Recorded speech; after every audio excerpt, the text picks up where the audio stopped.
Jay, you've got the floor. Go ahead. Okay, thank you. Good afternoon, everybody. The topic I'm going to talk about today is game planning, and really more is film breakdown and how you use game films to prepare your game plan for the opponents. And we use some actual game films of an upcoming opponent, whether we play them or not. We don't know, but that's talk a little bit about that and how what I've done in the past and how it works in an ideal situation. So keep that in mind, that when I speak, it's going to be in a situation that most football programs have, but in a lot of the situations here in Israel, you probably don't have the film rooms and video coordinators to be able to help you. But this would be an ideal situation, and that's the experience I will talk from. Generally, in college football, NFL is a bit different. College football, you have at least, you're required by the NCAA law to have a two-game film exchange. Obviously, in the first game of the season, that's kind of difficult to do. So you get any game film they have, or preseason game, or you get the last two games from the previous year. But what becomes important is that you get that film exchange. And then over the course of the season, the opponents you play further on down the line, you'll probably have almost every game, especially your conference opponents, you'll have almost every game on film, and just add to your film bank in terms of plays, and it gives you more knowledge as to what your opponent's tendencies will be. So in the NFL, you have everybody's game film, even at the Division I level, because every game is televised. You have the chance to get the films from that. It's not the same though. A televised game is not the same as a actual film exchange, and the reason is most film exchanges will have two shots. One shot is the end zone shot, which is very helpful, especially in taking a look at alignments. And then you have the sideline shot, and that also is helpful, but doesn't give the same information. So it becomes very important to interweave both your end zone and your sideline shots and get it from up high. Getting a camera just on the sideline is not enough. Getting a camera at the level of the goalpost isn't enough either. You need to try to get as elevated as possible. And as well, we'll talk a little bit more about the expectations from the game films, because some of the films I've seen just really not very good and not very useful. So it's nice to try to get the film, but if you're going to do it, you should try to do it as best as possible. The other thing that many programs have is director of video operations or video coordinator. And what becomes important for that, and if you don't have that, you have to do it on your own, which many coaches do, is you want to be able to separate the offense and the defense. So your coaching staffs can be more efficient with their times by just taking a look at the offensive versus defensive plays and be able to separate that out. And we'll speak more about that and what else you're looking for in those separations as we move forward. One of the things that becomes important, as I mentioned to you, is the end zone view. So as you can see here, we have an end zone view. This is one of my tapes I have from the College in New Jersey, where I was defense coordinator for 5 years there. Is this type of shot is very helpful in terms of looking at the splits that they have, and also the personnel. It's very important to have this type of shot, and it's very important to have the zoom shot. And then we zoom out and see the whole play. I'm going to see if I can get, if I can be able to play this. I just have to play around here. Let's see.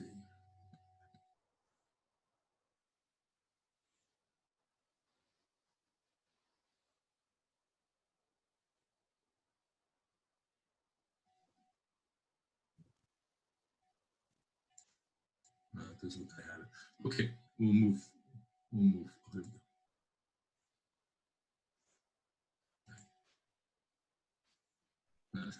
Okay, so that's the end zone view, and that's the sideline view of the same play.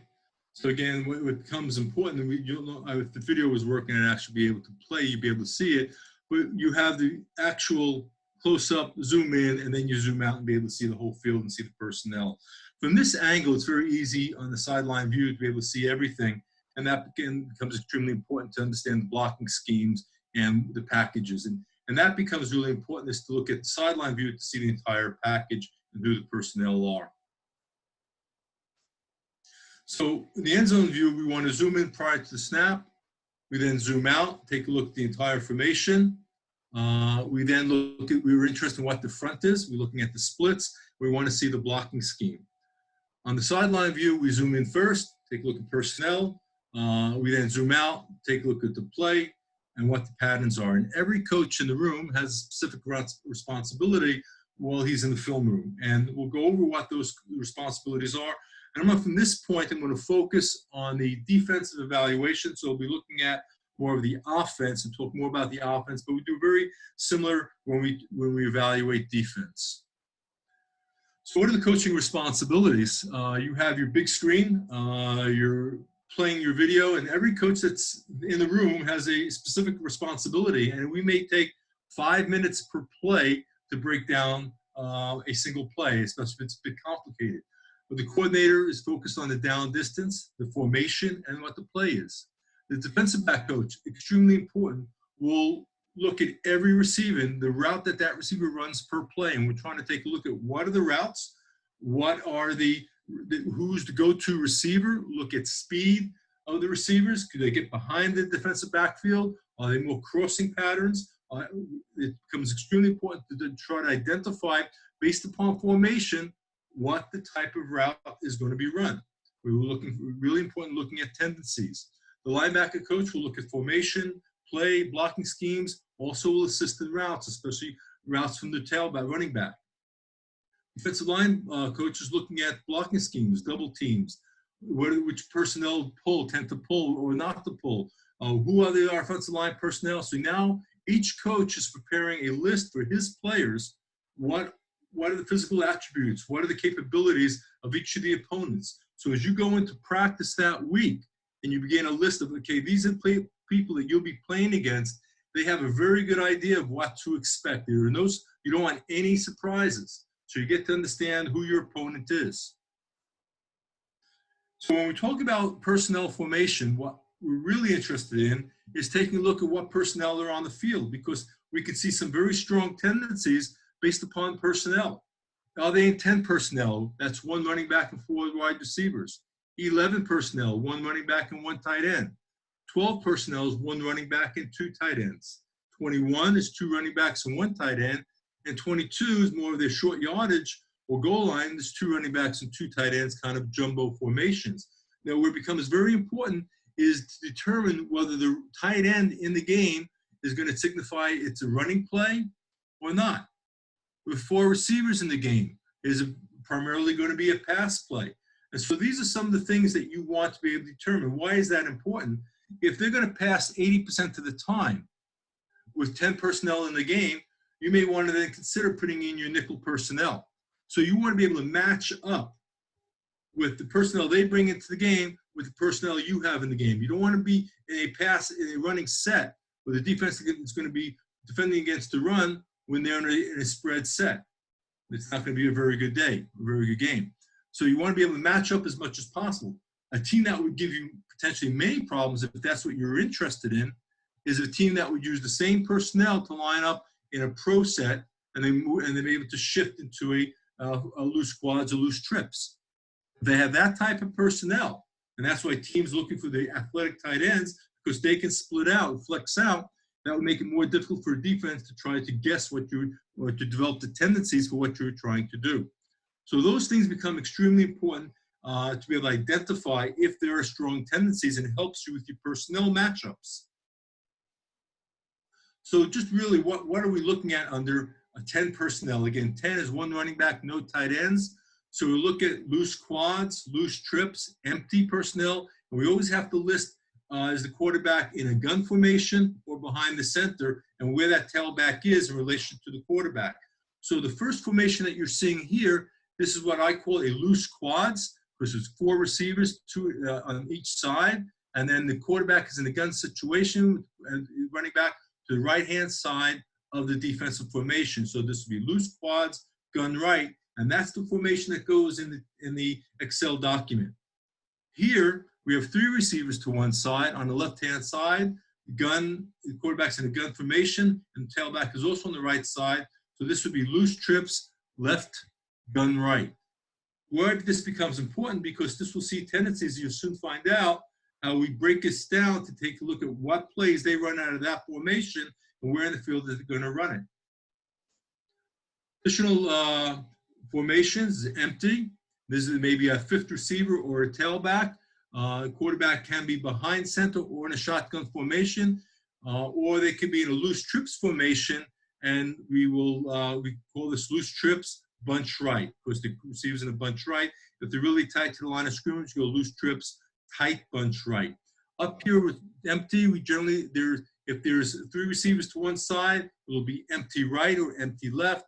Hungary, for example, has actually four receivers to one side, and it would be called empty quads left or quads right. So that becomes extremely important to be very specific where their personnel is and try to determine what those plays that they like to run out of this type of formation. Also, while you're watching game film, you want to determine if this quarterback is an athlete, is he a runner? If they're in empty backfield, is he going to take off, meaning that you may have to spy him with either a safety or a linebacker. So these types of tendencies become very important. How athletic is the quarterback? What do they do in these types of formations? What are the tendencies? With 11 formation, that's one tight end, one tailback. And in this situation, they can be running a quads look, which is a tight end. We'll see in this moment. Pro trips, each of these has a tight end with the formation's a bit different. And again, it's gunner center. What we look at here is tight trips left, gun right. It's tight trip, tight meaning the tight end is tight to the line of scrimmage, but it's trips left, so three receivers. When the tight end is on the side of three receivers, we call that pro trips left, gun left. In this situation, pro trips left, gun left. So many teams have their own call sets for the formation. Been on teams that they wanted to call it the deck of cards, jacks, queens, kings. As long as everybody's on the same page regarding what your call is, that is what's necessary. So I'm used to calling it in these types of formations. You may want to call it whatever you want to call it, but as long as everybody on your staff is on the same page and your players, it makes life a bit easier.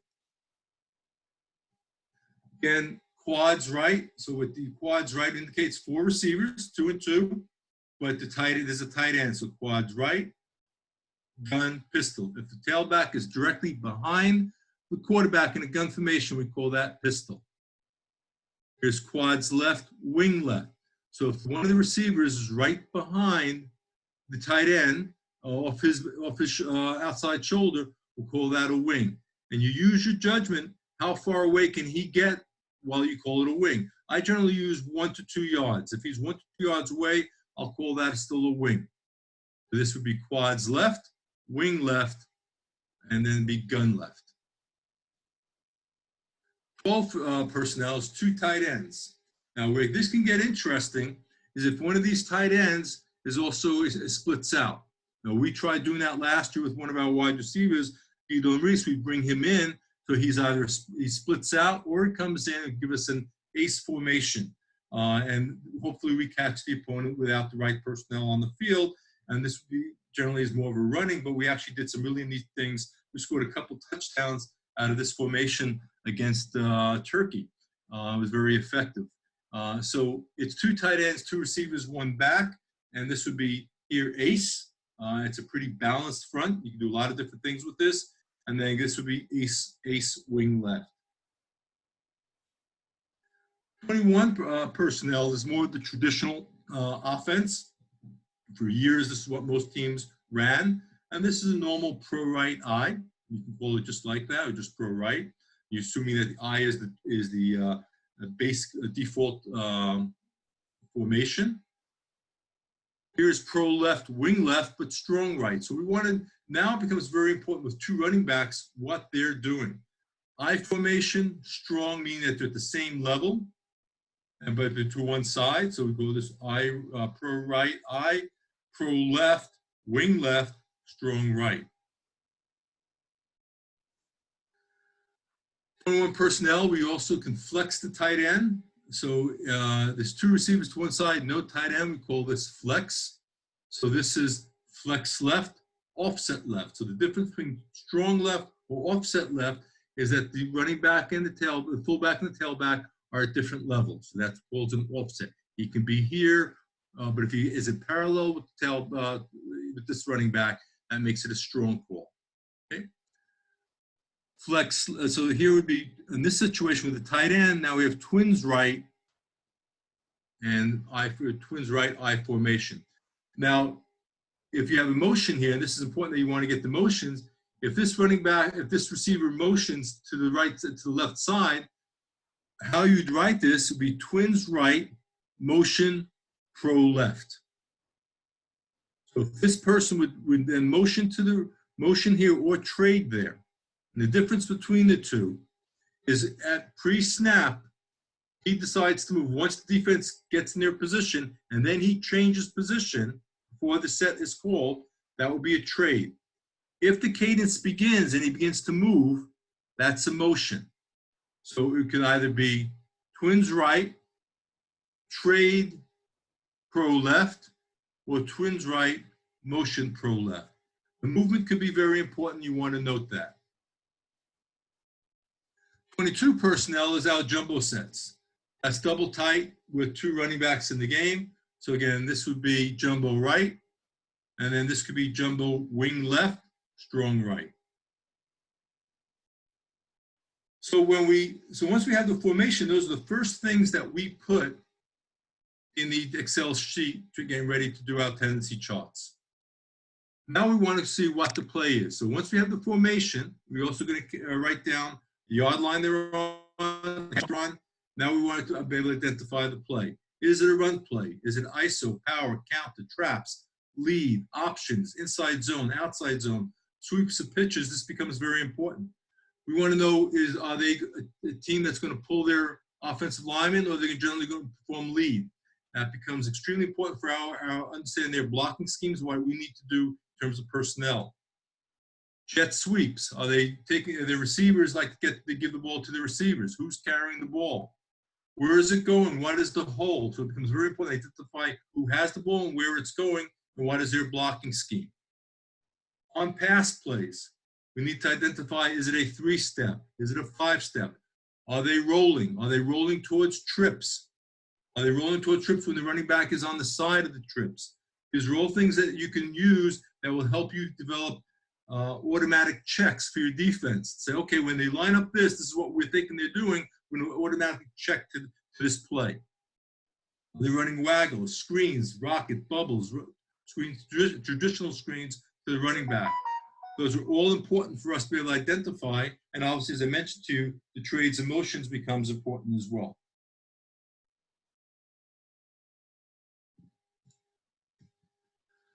So pass plays.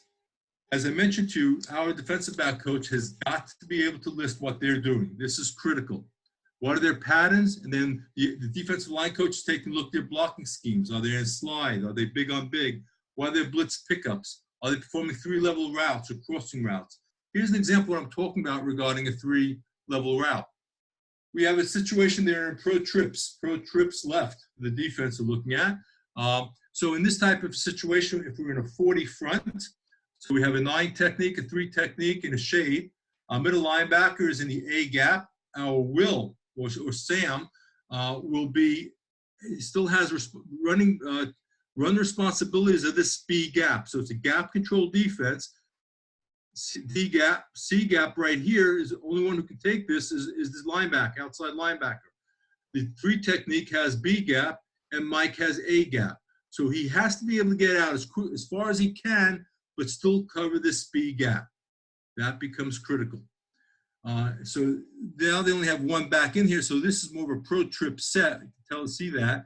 So he has to get out as far as he can, but still take responsibility for this gap, knowing that there's not going to be any lead blocker. Now you'll see in the film on Belgium, they sometimes put the wing here as a tight end or the wing, and he'll lead into that area. So that's the case. You definitely want to bring him more inside. Your strong safety is about 12 yards off the ball, and your cornerback's about 5 yards off the ball, maybe in the inside shoulder. So 3 receivers to one side, there's a very good chance to go on a 3-level route here. Any coverage that you have, cover 2, the responsibilities in cover 2, he has 1 to 2, safety has 2 to 1, and the outside linebacker. What I mean by 1 to 2 is the cornerback has the number 1 receiver here. If he disappears, they can switch with the safety, and then he picks up the number 2 receiver. But right now he has number 1 receiver in a cover 2 formation, and the Will has the running back, or in this case, you'd actually have the tight end, unless there's a different call. But in any case, it becomes very difficult to cover that. You're going to have a tight end on the linebacker and potentially a running back leaking out here, what Mike has to get. If you're in a cover 3, he would sit here. If this is the strength, he goes deep third. Your safety, free safety, is going to middle third, and the Will linebacker is over here. That's the case. You're running into a situation with a 3-level route could be quite difficult. And here's an example. So if you're in a cover 2, this person is going to have leverage right over here. It's going to be very difficult for him to get him. It's possible, but it still becomes difficult. This type of route could be quite difficult. He's going to go with this. He may switch off, but eventually it gets very difficult to cover 2, but it's possible. If you're in a cover 3, he'll sit here. He'll sit on this route. He's over the top. He'll get the corner route here, but this is wide open because the linebacker has to stay here for any crossing routes. So in this type of situation, and we tried doing this quite a bit last summer, is in a trip set to the strength, will roll out this way, and it's very difficult for the defense to be able to guard this. He has to make a decision who he's going to go. If he drops back and takes away the 10, 12-yard out, that's fine. We'll just dump it underneath and get as many yaks as we can. But as a defensive coach, you want to be able to take that away as well. So one of the things that we can do is actually call there's no way that the cornerback and the safety are going to be able to be able to guard a 3-level route in a cover 3 situation. Impossible to do that. So what we wanted to, let me go back a second, we can call, we've used a cover 2 Dakota call. And the cover 2 Dakota call is we automatically tell Will, you've got the tight end, and we'll run we'll have the 1 and 2 with the safety and cornerback, and the Will's going to take the tight end as the number 3. That's the way to do that versus worrying about the running back. So the other teams may bring the safety over the top, but you can do that in the man-to-man coverage. You can, somebody's going to have to account for the running back to this side, but in any case, you're going to have to make a check, especially if you're in a cover 3. Cover 3 will not work. If the quarterback sees you're going to be in a cover 3, he's definitely going to want to throw that route. And his read simply is who the cornerback is going to cover, either number 1 or number 2, and then make that number 3 or number 2, and make the throw accordingly. Now your defensive line coach is going to take a look at what the blocking scheme is. Now they may go slide protection. Generally see that in a 3-step route.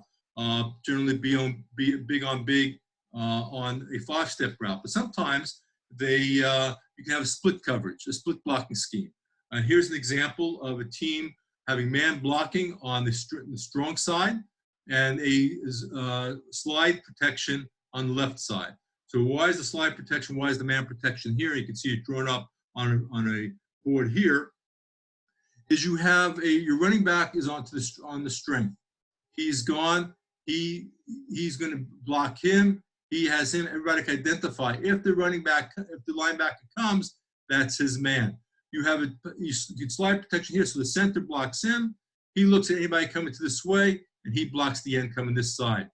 Depending upon how tough these personnel are, you may have to double team if he's a stud. So you will have your center and your guard double team him. Or if this guy's guard, he jumps out, takes any inside move, he has him. But what you have to be careful of, guard punches out here, looks at the linebacker blitzing this way, center has to pick him up. If he comes, Mike has him. If he comes, the running back has him, and the running back will pick either one of these guys up. If both of them come in the A and B gaps, it becomes a little more complicated, but the center has to get off his man, punches him, and he gets there. So again, these are some things you want to identify what the opponent is trying to do. And obviously, on the offensive side, you want to see what type of blitzes they have and prepare your blocking accordingly. One of the things we talked about was quite important is not just formation and play. We need to know down and distance. That's probably one of the most important tendencies that we see. So we break down the down and 10 distances by 1st and 10, second and long. Generally, anything long is 8 yards or more. Second and medium or third and medium is 4 to 7 yards. And anything second and third and short is 1 to 3 yards. We want also where the ball is. If they're on the left hash, are they going to run their trips to the right side to the boundary, or they're going to run it to the field? What are they doing in the middle of the field? So what are they doing at the hash? Why that becomes important, if we can see certain tendencies, we may want to run a corner blitz when they're at the on the hash. What yard line are they on? We identify red zone. We need to be very specific about the red zone. Is it the goal line to 20, or is it coming out and going in? That becomes critical. What do they like to run in the red zone? What with their backs to the end zone? What are they going to run?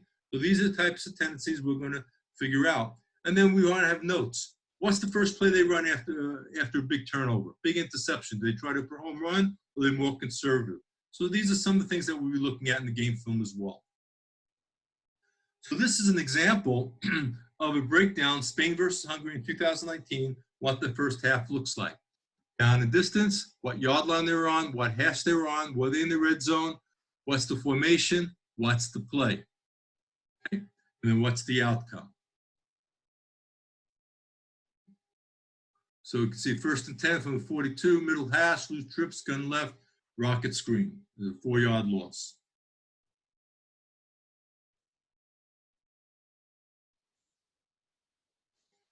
This is the film. I'd like to thank Ron Brewer for breaking this down. So here's the first play we talked about.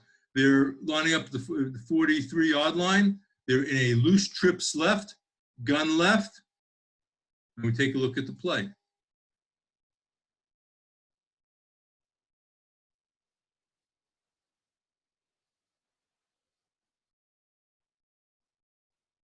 Okay. Now, we generally run that again. We want to see a few things. So every coach has responsibility. What we don't have here is it's difficult from a sideline shot only. And this is the problem that we have when we're getting just a television feed. We're not going to get a good end zone shot. If I'm the offense, I'm not seeing how they're lining up. Every once in a while, we'll get a shot of that, but it's not consistent. And we really don't see what type of technique they're in. Are they in a 3 technique? Are they in a shade technique? What are they trying to do? Here, it's very clear that they're in a loose trips. It's much easier with the strength. Now, this is going to become a tendency that we see when they're in a loose trips and running back to that side. They have a tendency to run the rocket or bubble screen. We'll see that tendency as it goes on during the course of the game. What's the blocking scheme here? You have to identify that. How is this important? If we see this enough, okay, here's now, it looks like they're moving their personnel, and this is also important. They're moving their personnel based upon the strength. If that's the case, we will do a lot of trades and a lot of motions, okay? So here we can see on the end zone shot, we have a 3 technique, we have a shade technique, a 9 technique, and a 5 technique. It's pretty clear that it's a basic 4-3 defense. Now, they went into a pinch there, but I do think it's more of a mistake, and this is important to identify. As he went into a pinch, he must have got some bad information, because generally you want to go into there's 2 calls that can be made here out of a 40. I mean, more of a shade or tight, which he stays on the strength. If he's in the 1 technique, they're going to run the ball here very quickly. So you generally want to stay here, unless they're in a hawk formation. If they go into hawk, he has to pop out here, but it doesn't look like he got the message, and it didn't get echoed down the line of scrimmage. So they wound up in a pinch, and that's not something you generally see in the middle of the field. And there's a simple flare. So during the course of this game, or 2 games I broke down with this, it became clear that the 32 was their guy. He touches the ball almost on every play. Okay, let's go back a little bit. So now what we see here is actually what we talked about earlier. There's an example that on the 3rd play of the game, they're in an empty formation. It's quads left, empty, gun empty. So it's, what are they going to do here? Teams, generally what I've done in the past, I want to come real fast after the quarterback. don't let him sit back there. He has no protection, so we'll blitz him and make him get rid of the ball as quickly as possible. So in this situation, what is a team with quads going to do? What I would venture to guess is going to be something out here that's going to get the ball out very quickly, and it could most likely be a bubbled screen. Exactly what you see. So when you see that, you want to attack it, which is exactly what Spain did in that play.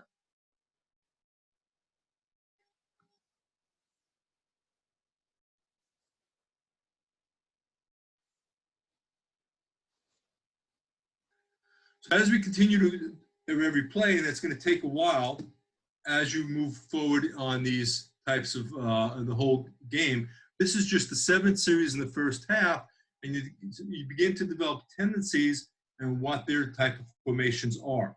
And you do this for the entire game, and then you do this for a number of different games. So we have 2 films from Belgium, from Hungary for next year, and so we start breaking down what are they doing. So here's 2 games broken down. This is all of the 1st and 10s from every game that's been scouted. These are their formations, these are the plays. And so you do a number of different iterations of what is going on, and eventually you come up with strong tendencies. Here's an example of the tendencies for down and distance. This is over 2 games. What do they like to do on 1st and 10? Well, they're going to run or pass. What's really interesting is that they're a spread team. They're primarily in 10 personnel. And when they bring in a tight end, that gives them more of an indication that they are going to run the ball. And we'll soon see that. We'll see that in a moment. With a tight end, it's about 50% run pass. Without a tight end in the game, they're passing the ball. But they're not going to go downfield. And so they're not going to stretch the defense. So these are really interesting observations. And as a coach, it gives you the confidence to be able to develop the game plan and be able to know that, okay, this is what they're going to do. Where can they hurt us, and where can we hurt them? And this is the basis behind everything that we're trying to do. So these are down and distance tendencies. This is the statistics. This becomes very important. I want to know who is my opponent's go-to players. So here, number 3 is the quarterback. He's the guy. Spain, we scouted Spain. They had 3 or 4 quarterbacks in one game. It was amazing. They couldn't decide who's the guy that's going to be under center, and it wasn't due to injury. At least it didn't appear that way. Hungary, that's the quarterback, and he's pretty good. He only threw 1 pick. He was 36 out of 60, 352 yards in the 2 games, 3 touchdowns. He was sacked 1 time. His second opponent was Belgium, the team that beat us. So by seeing a team that we played against, it's even easier to get a feel for what they're trying to do. Before last year, we watched a couple game films on our opponents, both Turkey and Belgium, but we didn't have play a common opponent, so it was very difficult to make that judgment. We can judge much easier Hungary because we had played Belgium, who they beat, and they beat pretty good a couple weeks prior to that. So we identify 32. That's the guy that had his hands on the ball mostly. Not only was he a runner, and he had 6 yards a carry, he also caught 4 passes and also had nice 11 yards of pop on that. So he's somebody we definitely have to keep our eye on. The quarterback is an athlete. He ran the ball 7 times, but these were designed runs. I don't count the sacks or scrambles. These were designed runs that he did, including a nice 19-yard touchdown in the first series against Spain. So we want to identify the talent. 2 of the guys that we have to really stop. The players in positions. We need to know who the running backs are and the tight ends. Everybody on that defense needs to be able to identify their numbers. If the tight end comes in the game, what does that mean regarding tendencies? There's a second tight end. They're going to be lining up double tight. This is very important for me. I want to be able to match up our personnel. If having a tight end is going to mean they're going to run the ball, I want to make sure I have 7 to 8 guys in the box. If they're going to be in a spread without the tight end, then I'll have more of a nickel front in there with a 30 stack.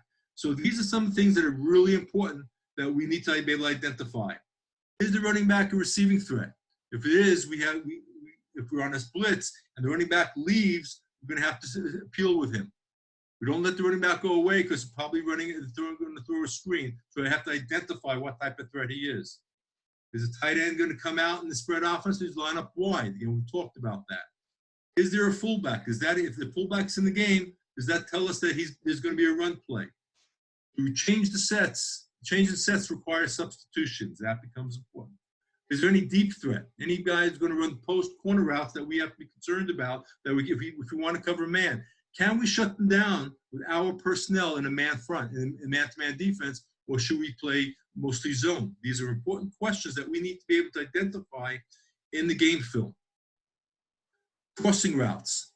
Crossing routes will kill you if you're not prepared for it. You've got to be able to identify what type of crossing routes there are and who they likes to throw in the crossing routes. Out patterns. What type of arm can the quarterback, does he have the arm strength to throw an out pass to the field? That's a tough throw, or is that a chance that we can get underneath it and pick that off?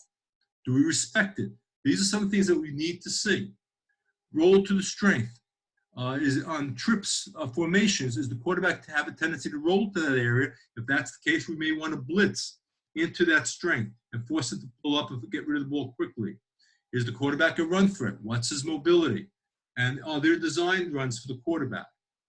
Is bootlegs a possibility? Is option a possibility? If the team doesn't run option, we may not have to spend a lot of time practicing it. If they run the option, we do have to practice that. That's another thing we added to the team. That's why sometimes offenses will throw a lot of things out there to force teams to put it on game film. The teams have to practice it just in case. Here, when we're taking a look at the receivers on the statistics, it's pretty well balanced. There's really nobody that stands out as the go-to guy for them. 89 was a tight end. He had 10 targets in 2 games. 14-13, again, similar targets, but take a look at the average yards that they had. Not a lot. These aren't deep threats. Most of these passes were bubbles, rockets, or quick outs. They're not going to stretch the field. So when we do this, now we have the greater tendencies. Here's what happens with 10 personnel.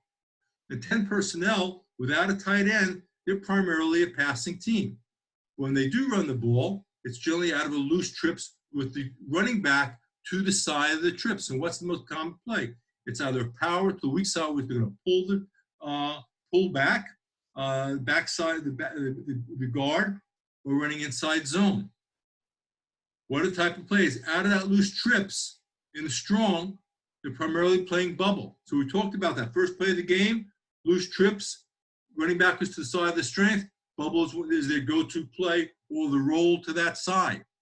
What does that mean? We will attack that strength. That's what it tells us as a coach. We want to attack that. That's a strong tendency.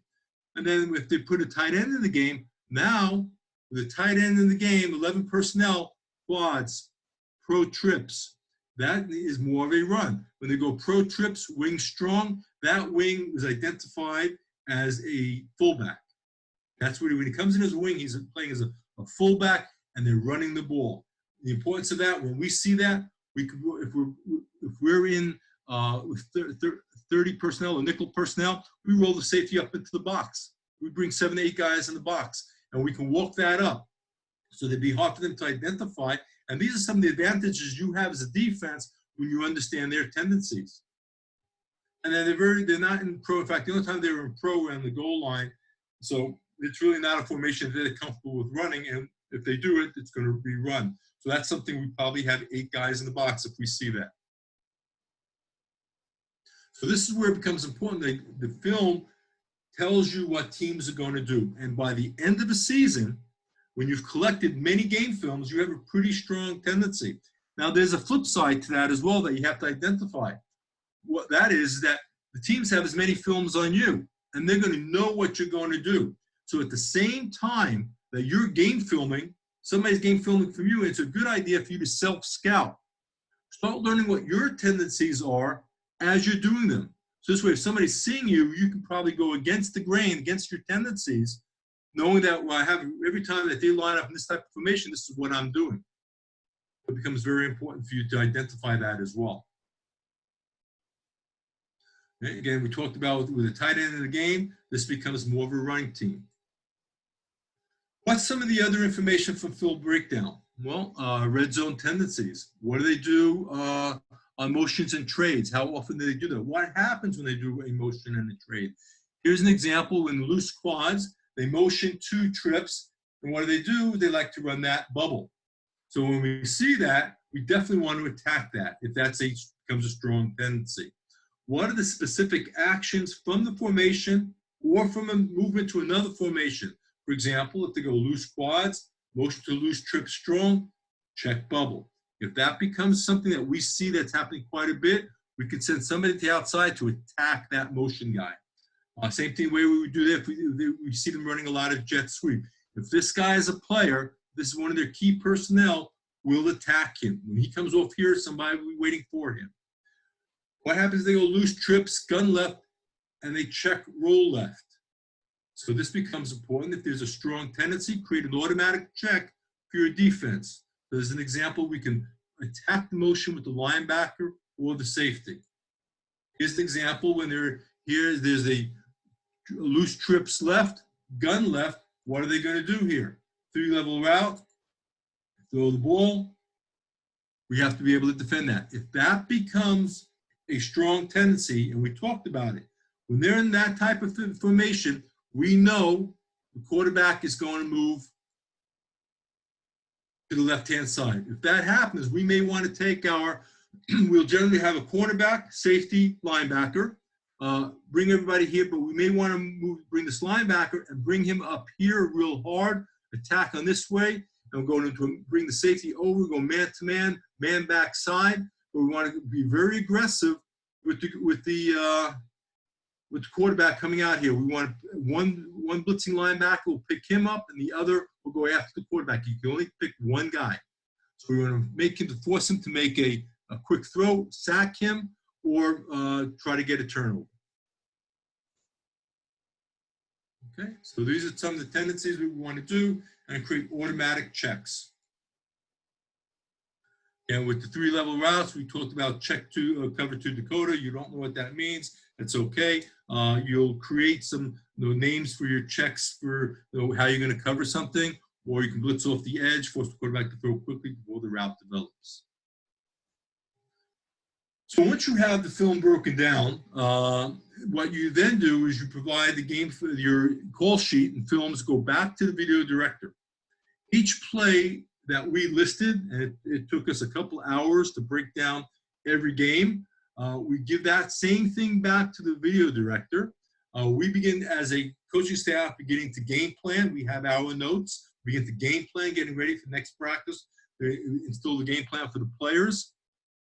And at that time, in working in parallels, our video coordinator who's starting to put the films together with the plays. So when I come back the next day, I can tell, hey, Dan, I need you to give me all the loose trips play. We're going to have a tape just of loose trips. We're going to have a play of all 21 personnel. We're going to have a tape of all 10 personnel. When we watch the film, I want to take a look at, I want to watch a film just of a third down plays, or a film just on goal line plays, red zone defense. I want to take a film just with on there in loose quads. We can develop that if you have the system, and we had the system when I was at TCNJ, and our video director was outstanding. He slept in the video room from Sunday night to Monday morning, making sure everything was done. He was rewarded quite well. He's now, I think, in his 12th year working with the New York Jets, director of college scouting right now. He's doing an outstanding job, Dan Zabrowski. So what do we do? Example of weekly film review, Saturday's game. On Sunday, we meet, assuming that we played on Saturday, we have a Sunday meeting. Generally, I have my staff come in real early. It's about 7 a.m. We get the ball rolling. We break down our film from Saturday. That's the first thing that we do. We grade it. We grade the players, what we did well, what we didn't do well. We grade it based upon whether they won or lost the play. They did their assignment they were supposed to do.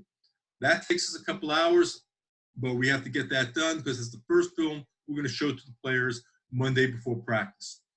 After that, we now break down the opponent's film. By that time, we've got both films on the exchange. The exchange was done either that evening, the Saturday after the game, or very early on Sunday morning. Generally, the graduate assistants do the film exchange, and then we get 2 films done at least on the Sunday. Generally, we're done probably about it's a 10 to 12-hour day on Sunday with a film breakdown. We get down 2 films. Monday, we break down any additional films if they're available. Pre-practice, we review Saturday's game. We then, after we review Saturday's game, it's over with. Once we're done with that film session, Saturday's game is history. All we do the moment we step on the field on Monday's practice, it becomes about our next opponent. If Monday's generally just in sweats, t-shirt, it's an easy practice. We do the first thing that we do after warm-ups is talk personnel and beginning to install our game plan. I'm off the field, it's a quick practice, break a sweat, and then we start looking at the opponent's first film. We want the players to get a feel for the opponent. We start installing the game plan. They start to understand what things that we did on the field, why we did it. So we really want to emphasize what they're trying to do in certain situations. If they're a spread team, if they like to roll, we're generally going to show them that, and they're going to study their opponent. They're going to start taking a look on Monday what the tendencies are for that opponent. Do they tip anything? Pressure on the hand, anything that we can find some sort of where each player looks for his opponent that they tip something off while they're going to do something. Tuesday, we may examine all 21 personnel with a 21 personnel tape, 10 personnel, depending upon the team we're playing against. We're going to be very specific the type of film that we're going to look at. Wednesday, we film specific tendencies. Again, we're looking at the same time, special teams is meeting on their game films. Thursday, we look at primarily red zone. And Friday, it's just reviewing. Players looking for tendencies. We call out the checks as they're seeing it. We'll be practicing that the whole week. Now you're ready for game time. Game plan is developed, practiced, check, and all the checks are installed. In the game, one of the most important things that you can do is making sure that those tendencies are still there. The worst thing is you're playing against somebody that you made a mistake, or they self-scouted, or they scouted you and said, we can't do these things. And you have to be very quickly identify. If you're adjustment on the sidelines, you will not be very successful. You have to be able to identify what's going on. This is the beauty of football. It's a chess match. You've got to be able to identify what is happening and then be able to make the adjustment. So after each series, the team comes to the sideline. Are the tendencies still there? Can you perform your assignment? And you have to get the feedback, not only from the players, but each assistant coach has got to look at his players, see what is going on. Did they miss a check? Are they still giving us the same tendencies? Are the checks helping? And if not, we have to make an adjustment. For example, say one of the receivers that the game film we didn't have on him, or some guy they finally gave a chance to play. We had no film on him. And all of a sudden, the first play of the game, he gets behind our secondary. And we see that we don't have the speed to stop him. So one of the things that we can do is, okay, at game time, if we didn't identify it before, we could start installing a bracket coverage. We'll put a corner on him or a linebacker, and then put somebody over the top. So we try to bump him at the line of scrimmage and have somebody over the top. And then these are some of the adjustments that we can do. All right, so now I think I just made, okay, we have some time for questions. So I'll be glad to answer any questions you may have. Jay, can you see the chat, or you want me to? Yeah, I do. I can see it. Okay. Okay, so what are some of the question is, Israel's low budgets and understaffed teams, what are the low budget ways to do this in the IFL? Well, I've seen a lot of teams use the GoPro. That's one way to do it, but what you need to be able to do is, if I had to choose one way, I think the GoPro from the end zone is probably what I would do. And so you can use a cell phone, you can use a small camera. That's what I would set up. I think the idea is to try to get as high as possible. I know people use those sticks, but I'd love to be able to get on a crane to get a little bit higher at the level of the goalpost, be able to get that film. That's something you can do. You don't have to have the expensive cameras, but you can at least try to get one film or two films. What was interesting was, even with the national team, we didn't have that type of funds or ability. But at the end, after watching the game in Jerusalem, which we lost to Belgium, we had the TV feed, but then we also had a film that was shot from the other side. And that was able to help quite a bit. When I took a look at the film post-game, I was able to see a lot of things I didn't see from our sideline film. So, you know, looking at having different versions, different film angles becomes extremely important. There's another question. Assuming limited resources, what are the 2-3 most important things, offense, defense, that you would focus on for any given game? Great question. I think I want to take a look at down and distance tendencies and personnel. That's something that you can do just by going to scouting a game. And in the Israeli league, teams play on 3 different days. You can see the game on Thursday night, Friday morning, Saturday night. So you have 3 different times that you can scout an opponent. You can go there and film it using your camera. Film it, and a lot of the games may be filmed, and you can ask for a film exchange. A lot of teams have personnel that are filming it, and one of the things they may want to do as a league office is come up with a film exchange. That would help. And then, but if you're not going to have a film exchange, you don't have film, just taking a look at personnel and their tendencies at a certain personnel. What are they going to do? Who's the go-to guy? There's a couple of guys that have decent speed and the deep threats. You want to make, is your coverage, do you have anybody in your secondary that can cover that player on a one-to-one? For example, I'll give you, I think there's a couple of guys on here, Brock Tatsir, who's one of our starting receivers. At the beginning of the year, we didn't realize how fast he was. Somebody might have, but I didn't. And all of a sudden, we're seeing during practices, this kid can move. And in Turkey, they had no idea about him. They couldn't make the adjustment. He had a couple touchdown passes. He did so against Belgium as well, but he can move. If I'm scouting him, I need to make sure I have somebody get over the top of him. Elon Reese is also a big receiver for us, and he plays almost in every down. He can move to tight end or move to receiver. Guidon's not going to get over the top, and I think Guidon's is here. I think I saw his name, and I hope he doesn't get upset. But the fact is Guidon's not going to run a post pattern and get open. At least he shouldn't. There's a blown coverage if it is. He's very good on a crossing route, on short patterns, good hands, and knows what he's doing. His route running is very good. So as a defensive coach, I'm going to identify that and realize as long as I identify where Guidon is, I have a chance to stop him. I'm not going to worry about Guidon stretching the field on me. Brock Tatsir, I worry about stretching the field. And there's a couple of guys, as you scout players, what can they do? So those are things you don't need a lot of money. Those are things just going to the game and scouting it. Those are things that you want to be able to do. So what are the best ways to learn basic mechanics of defense and offense when people haven't grown up with the game? Great question. I think there's a lot of good film online, YouTube, that demonstrates some of this. There's some really good video. I know I have a couple of videos on defense that was published by or produced by Coach's Choice a couple of years ago on the nickel defense, nickel blitz package,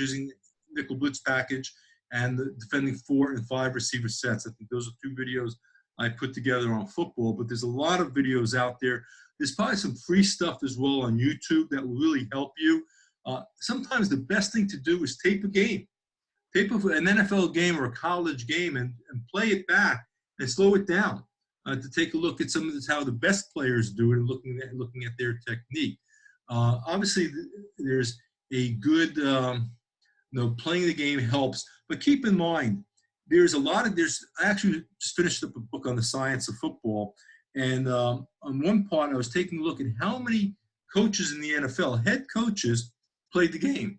And as you might expect, most of them have, but there are 2 coaches in the NFL that never played football. Never played the game, but they're head coaches in the NFL. One of them is Andrew Gase for the Jets, and the other one is another young coach, but never played the game. So those guys grew up as they're rats, coaching rats. They just want to watch the game. You can do that studying the game.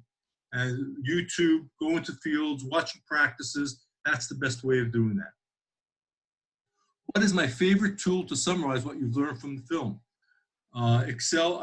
Huddle is pretty good. I never used Huddle till last year. We used a different film. There are other films. Huddle is used quite a bit by people. I'm not sure what the NFL uses right now, but the Excel is the document that I use to develop the tendencies. Huddle is what we use to break down film. So that is, I'm not sure what's the go-to right now, but it is interesting. Exos, I have heard of that. It's pretty good. Okay. Thanks, Ariel. Yeah, appreciate that. Idon, you're welcome. It's done. חבר'ה, יש עוד שאלות? יש למישהו עוד שאלה? אני אתן לכם עוד דקה-שתיים, אנחנו באמת הגענו לקראת סיום הזמן שלנו. יש עוד שאלה. אז בואו נחכה עוד שנייה. There's another question.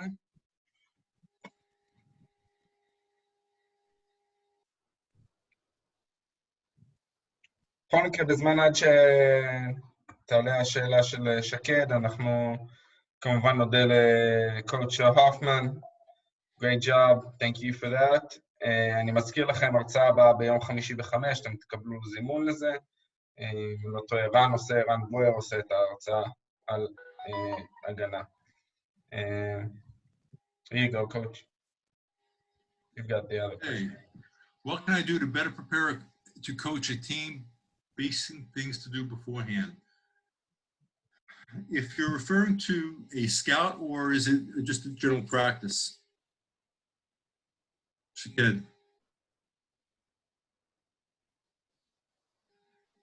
General practice. Okay. I think organization is the key. Know what you're going to do. Everybody should, all your assistants should be on the same page. And when we go into practice, I meet with our staff before practice. They have a written document. I try to get them way before practice. They get that early in the day or even the day before. At 8 o'clock is warm up. 8:15 is individual. 8:20 or 8:25 it's group. 8:40, 8:35 is back to, we have interaction. 8:50 it's back to individual. And we go on that. The entire practice is scripted. And as you take a look at each part of your script, you have to decide what you want to accomplish at that part. In the individual, we want to accomplish, prepare for run game, for example, or do our run game. So we may look at double teams. We may look at defeating a double team. We may want to defeat the option. Different things that we choose. It may just be by how to do a slant technique for defensive linemen.